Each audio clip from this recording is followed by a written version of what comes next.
Hello everyone, this is Direwolf20 and welcome to episode 10 of Direwolf20's Space Engineers Let's Play series. I can't believe we've already hit episode 10. That is a little bit crazy to me. I've just been doing a little work between this episode and last and wanted to get you guys up on where I'm at and what I'm doing. So let's take a look at where I'm at and what I'm doing. First off, I wanted to get another one of these programmable blocks in. This is a very quick and easy one, but it's one that I like. I actually wanted to set it up recently, but there was a little bit of a change that needed to be done before I could show it to you guys. But now it's ready to check out. I want to show you guys the Refinery Manager script. It's really cool. One of the things you'll notice with your refineries, as you start to get a lot of them, is even when you control them to be split, so for example here, you'll note that sometimes some of them have more ore than others. So this nifty little program is going to help us out. So all I'm going to do is edit, browse workshop, and we're going to get Refinery Manager. Okay, check code, okay, remember, and exit. Now if I run this guy and we check the inventory of our refineries, we'll notice that it should go through and help distribute the ores a little bit. We might need to run it just a couple times here.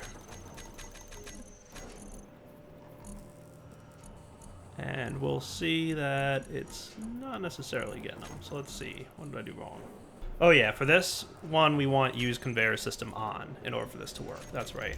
So now if we check remote control, or if we check this guy, and we run this a few times, and we check our inventory of our refineries, we'll see all the refineries have kind of got ore stored in them. How cool is that?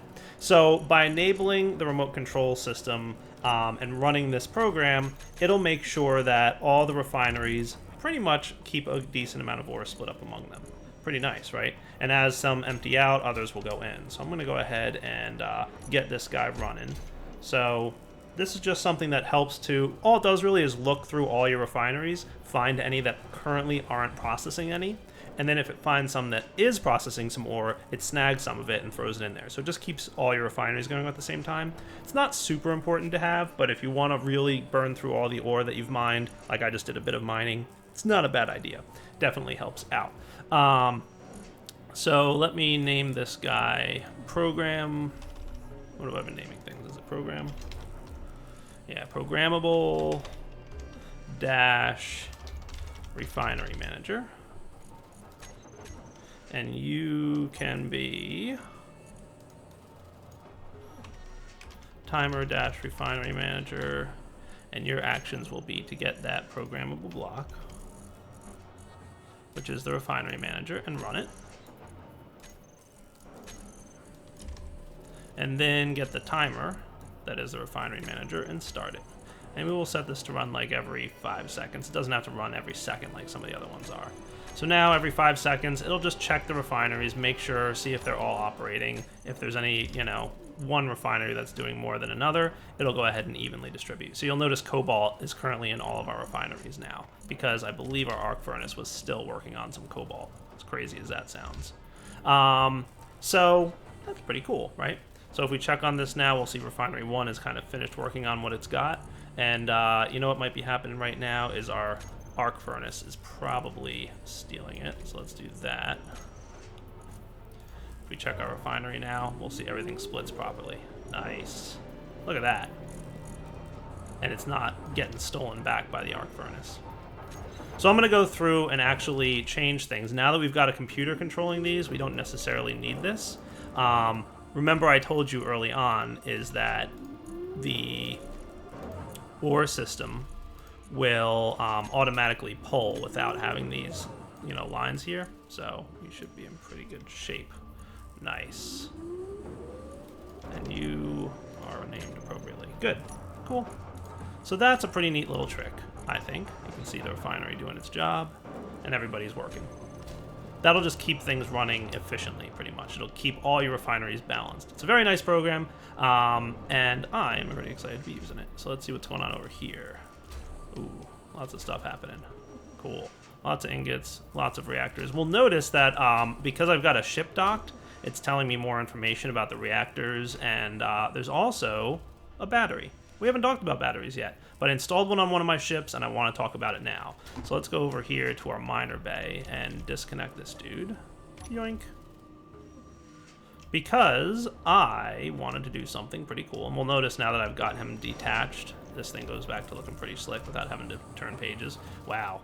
Our reactors are running at 91%. Well, the one reactor that I have, which is hiding back here, is running at 91%. That's because all the refineries and a bunch of assemblers are running. But that's cool. Cool. Yeah, we're gonna have to like produce more stuff pretty soon. I did not get around yet to expanding this assembly line thing, but we will. We will. But I wanted to talk about batteries. You'll notice that my mining ship has been upgraded. What did I change? Dun, dun, dun, dun, dun, dun, dun, dun, dun. I added upgraded thrusters. This ship, because it's got 2 large cargo containers and it has a ton of stuff, it really just cannot move very well once it's full. It's very slow and it's hard to move around, so I threw some upgraded thrusters on there. But of course, guess what happens when you've got updated thrusters on there? It requires a lot more power than it can handle. So if we come in here and we start flying around here, you'll notice that we're overloaded. We really don't have the power that we need, I mean by a lot, in order to fly around a lot of the time. I mean, sometimes we're all right, but for the most of the time we're overloaded. So I threw a battery on here. Batteries are very neat. They're basically power storage systems. I've got it just kind of attached to the bottom here. It was kind of the best place I could throw it. And if we go into our container and our control panel, we can look up battery. You can have multiples on the ship. So batteries have just a couple basic options. The standard suite of toggle blocks show on terminal, etc. on the top, whether or not it's shown on the HUD. And then there's 2 checkboxes. One for recharge. So if a battery is in recharge mode, it will drain power from your reactors or your solar panels, if you're using solar panels on a ship, and it'll store it in the battery. And you can see that information over here on the right. Max input, 4.32. Max required input, 4.32 megawatts. Max stored power, 1.8 megawatt hours. Current input, 3.97, so we're not charging it as fast as we potentially could. Current stored is 500 kilowatt hours, so we're about halfway full, maybe just under halfway full. And it tells you also how long until it's going to be fully charged. So right now, the capacitors are running at 100%, or the reactors, that is. So let's show our reactors here. You'll see that, you know, current output, these guys are all running full steam ahead, like they're doing everything they can to keep these batteries filled up, right? And if we check our, you know, uranium, we're still doing pretty good. And if we wanted to, we could toggle the output of it by just unchecking recharge. And what that'll do is it'll stop charging and it'll start outputting. Cool. And you can also set it to semi-auto, where it'll basically, when it's empty, it starts charging again, and when it's full, it stops charging. But instead of that, I put a hotbar button here that says battery recharge on or off. So that means that whenever I want to use the battery power, so for example, I'm overloaded now, I'm just going to hit the number 4 there, and all of a sudden, I have no problem with my battery usage. See? I've got all the power in the world, because the battery is helping to keep the ship running. Nice, right? And then if I don't need it anymore, I hit 4 again, and then the battery goes back to recharge mode. So it'll keep itself recharged, and then whenever I want to fly around, I can just hit that number 4 and not worry about power. So that's another way, and I mean, obviously that will eventually run out. So if you need long-term large amounts of power, you're going to either need more batteries or more reactors. But that's another way to kind of deal with the fact that your reactors may not be able to keep up with these high-level thrusters. Pretty cool? So that's some of the stuff I worked on between last episode and this one. I'm going to do a little bit of crafting here and a little bit of building, and then we will come back because I think it's about time to start working on a proper base. In fact, maybe I'll even start that now. What do I got in my inventory here? A whole bunch of junk. Let's get our basic welder. I'm going to remote control him. Turn off those guys, fly him away, whoosh. And I'm gonna get my room builder, which is Dire Welder 3. I'm gonna get him docked up here. So unfortunately, that bug with autopilots still kind of causing me some issues, so I'm gonna have to dock him manually for now. But typically, once that's been fixed, by the way, you can hold Alt while you're remote controlling a ship to look around as a character. Very useful trick. Once that's fixed, I'd be able to just hit autopilot and he would automatically dock. So let's dock him up and see what his cargo looks like. So we've got some steel plates, some bulletproof glass. That's going to fill up a lot faster now. And you'll notice that I've got like 7,000 steel plates, 5,500 bulletproof glass, and I'm not even full yet. So that's pretty cool. I'm going to get my production working on some girders, maybe like 1,000 of those.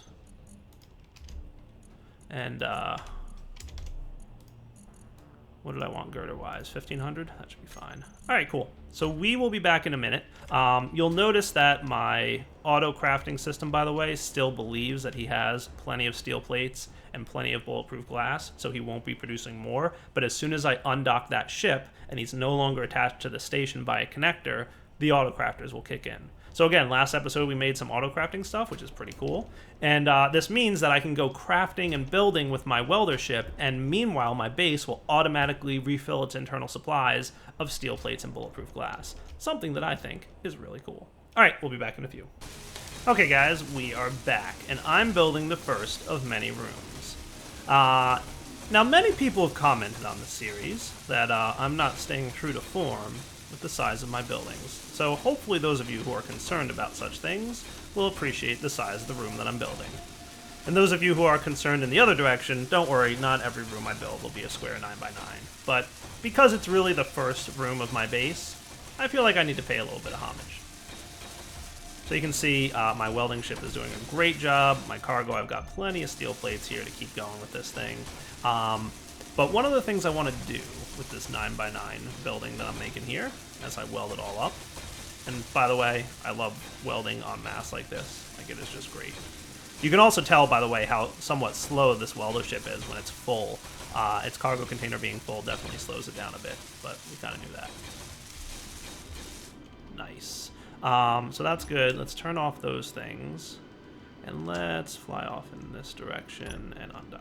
There we go. Disconnect. He's over there. So one of the things I want to show you is windows. Windows are cool. If we take a look, we will see that there are many kinds of windows. So there's windows with little slats in them like that, but there's also clear ones. There's sloped ones, there's cornered ones, just like with a lot of the blocks. And then there's multiple sizes. So there's a 1x1 window around here somewhere, just a regular old 1x1 flat and inverted. And there's also a 1x2, a 3x3, a 2x3. So there's a lot of different windows that you can kind of make going on here. So let's go with, I'm thinking I want to put a window here. And you'll notice that when you place it down, it's a little tricky to see. But you'll notice that there's like a little, if you turn it, you can kind of see it a little bit better. There's like an outline, and that's where the window is going to be. So what I want to check out is what this looks like. So welder, basic welder. Oops, wrong one. Welder 3. Come over here, would you? It's very hard to fly this thing when, there we go. Nice. Okay, so, by the way, I want to turn that off, but it should automatically turn off when I come within range. Nice. See, I took a little bit of damage, but that's okay, it automatically turned off.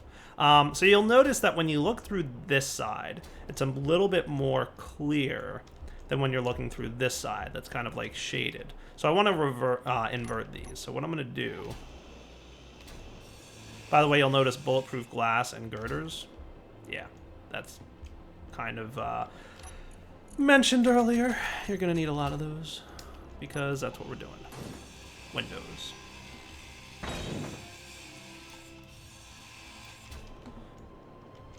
By the way, building 3x3 windows requires a lot of bulletproof glass, more than you can carry on one run, which is why it's really nice to have a welding ship when you build rooms like this.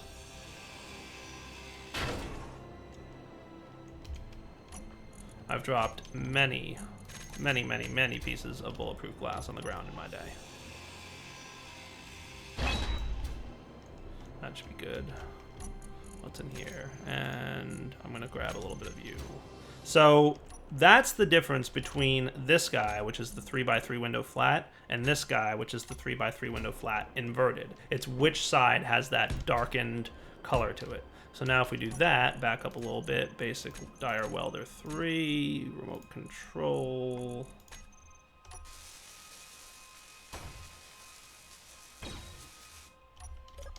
Cool. You'll notice that this window is pretty much almost clear. It's got a little bit of a blue tint to it, which is cool. But then on the outside, it's obviously much darker. Neat. So what I'm eventually planning is to just have like a nice... I like having a lot of windows in my rooms. Like, I've found that that looks really pretty cool. And I'm probably going to eventually want to expand out in different directions here. And there'll be different rooms with different purposes throughout my base. We'll have one room that's responsible for all the refineries, another room that's responsible for all the assemblers. Looks like I'm having some power problems, so let's fly over here and find some uranium.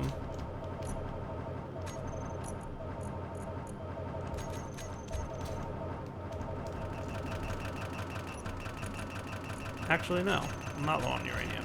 What is causing all the power drain?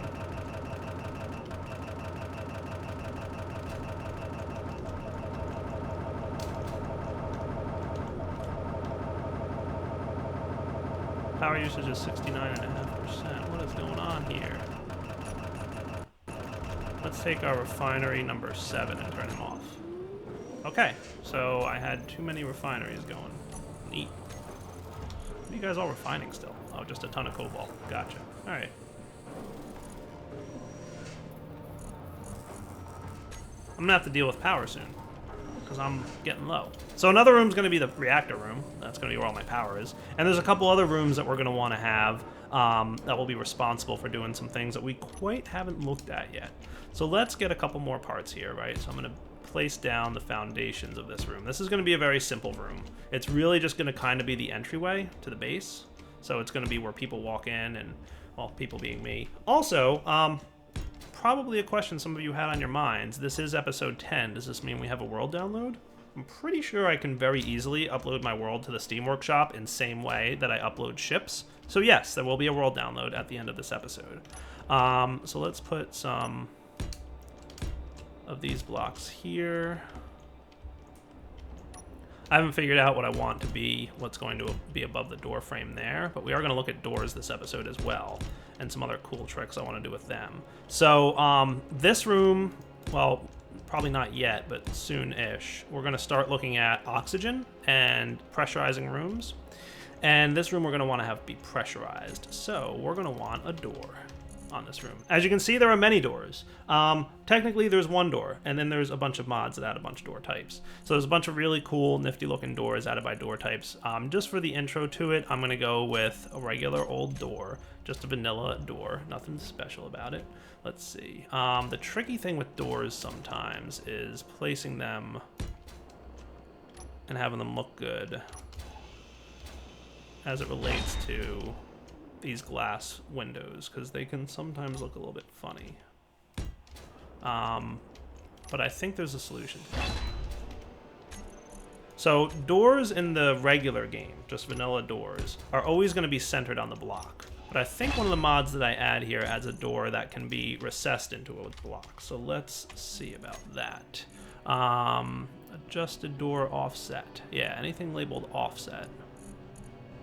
Compact door.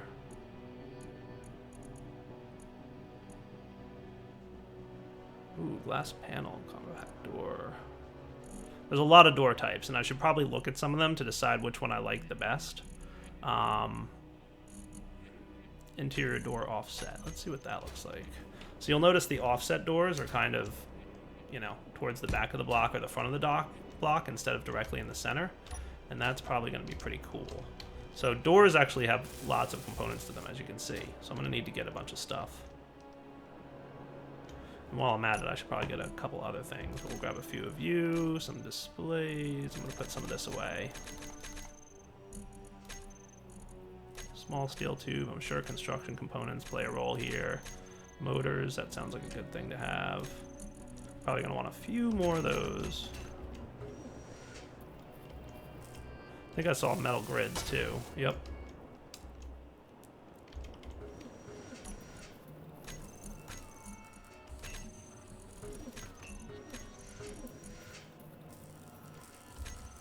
Just want a few more of these too, because I'm going to want a second door. There we go. Cool. Nice. Yeah, this looks good. I like the look of this thing. So I want to have my basic welder 3 lights off. Thank you. We've got some light coming up from the sun there, but that's okay. So I should be able to hit T on this control panel and it'll open the door for me. Nice, right?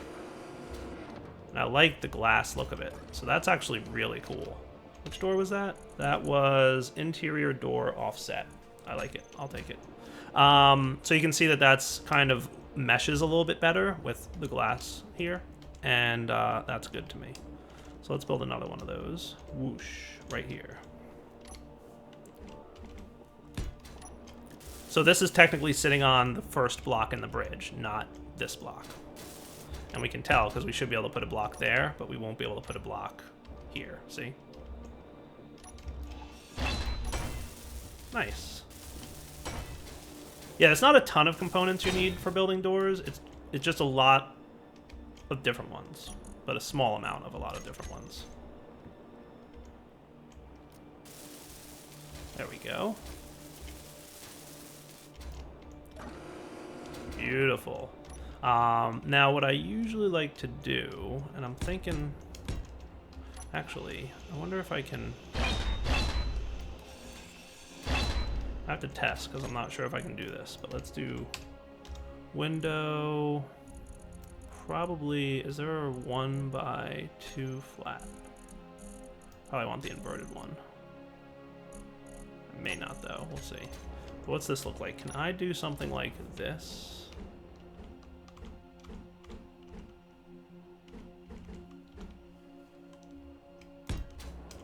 And also one on the other side, or no? I don't think I can. Yeah, because that's all within one block space, right? So if I want something like that, it's gonna have to be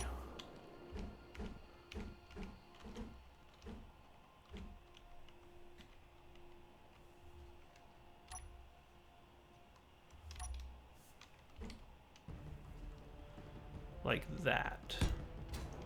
So see how this is technically on the outside of this area? And hopefully I made this an even number of blocks long. I didn't, but that's okay. I can make a 1x1 there next. So this is actually coming off of this block, see? So these guys are actually on the outside of that. And then I should be able to do something like, let's get another window. We'll get a 1x1 here inverted.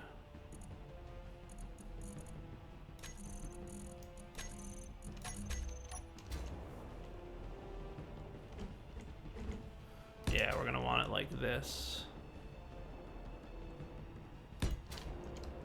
And then maybe 1, 2, 3.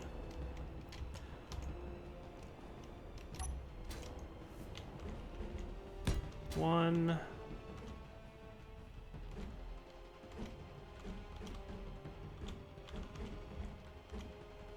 two,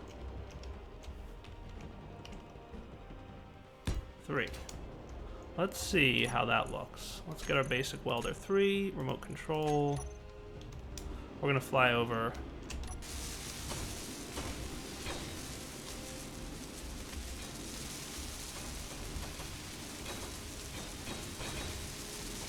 I'll probably turn this roof piece into a 2x2, but we'll get to that in a minute. Does that look kind of cool? I probably want that to be 2x2. Dire welder 3, welders off. Or 2x1, I mean. That all I can hold, by the way. 1x2 inverted flat.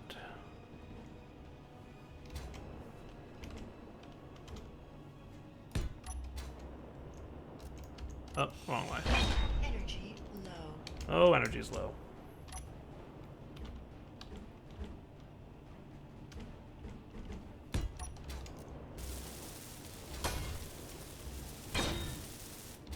Yeah. How does this look, huh? Pretty neat. Giant glass room, lots of windows. And then when I want to escape, I just fly through here. Nice, right? I like it. Cool. Alright guys, I think I am finishing up this room. And it's looking pretty good. How's my inventory here? Doing alright on steel plates and glass and all that. Let's just take a quick look around to make sure we're happy with it.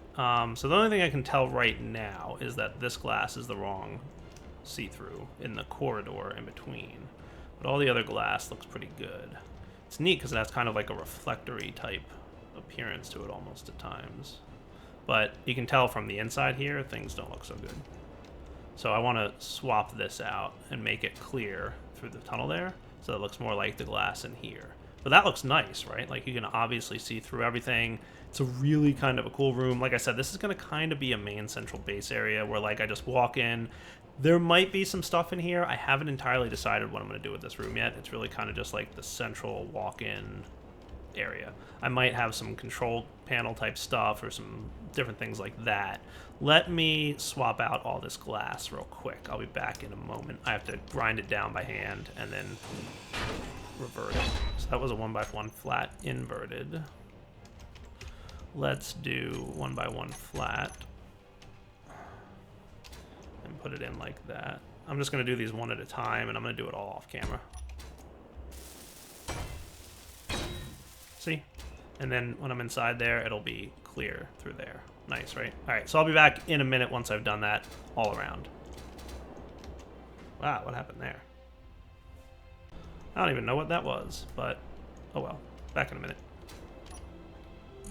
All right, guys, we're back. Another type of window that I forgot to mention and I decided to use is this one. It's really tricky to use, though, the FL windows. Pretty sure these are modded windows. The difference between them and the other ones is the regular windows have these little borders on them, and the FL windows do not. So this is just, you know, several different windows. You can see as I mouse over it here, there's actually the border, but there's no visible border. And when you weld them, you'll see that even better. So let's remote control our dire welder and get these guys into position.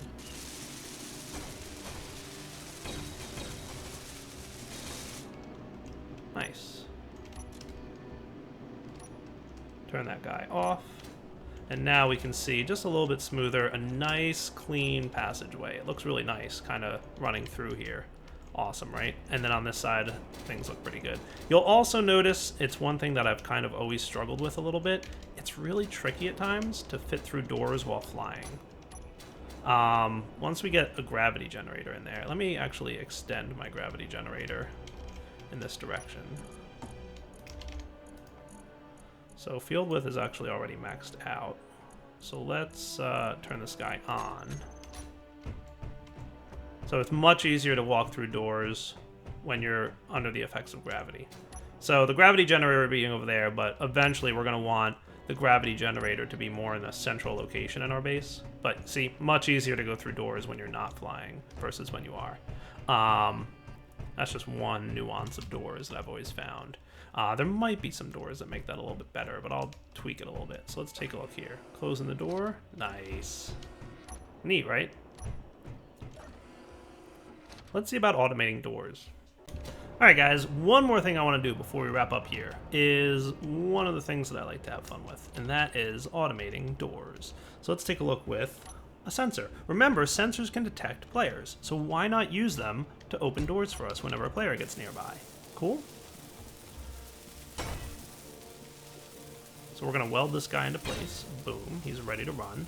And now we can configure him. Now remember, sensors can't really show their range unless there's an antenna on the station, and I haven't put an antenna on the station yet.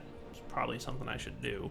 But you also, because of the way the DX11 rendering is a little bit funky at the moment, it's hard to kind of see, so we're going to have to play with this a bit. So what we're going to want to do is say, like, this is position 0, right? So I believe the word sensor is the up, right? And back is behind it, and front is in front of it. So front doesn't need anything, because we don't need it. Back, we'll let it extend like 3 meters or so. We'll see if that's good. Top should be that direction. So you'll notice how he's not detecting me anymore, because we're not looking in front of him until I get super close. So that's front. We already shrunk that down to like 1 meter. Let's keep back at 5 then, because I forget, but we'll see. Then top, we'll leave at 5. Bottom, we're going to shrink down to 1. Bottom is in that direction, so we'll probably stop sensing as soon as we get there. And then left and right, we'll leave at 5. And we're going to set up actions. When it detects a player, we want it to open the door, right? So we'll go over here. I'm going to name this. We'll call him Door Outer Airlock, because this is eventually going to be an airlock. Cool. And because we're already naming doors and such, we're going to name this one Door Inner Airlock. And we'll probably change these names at some point in the future, but for now, at least I can remember them. So we'll go into this thing, and we will say set up actions, door, outer airlock, open, door, outer airlock, closed. So what this should do is when he detects me,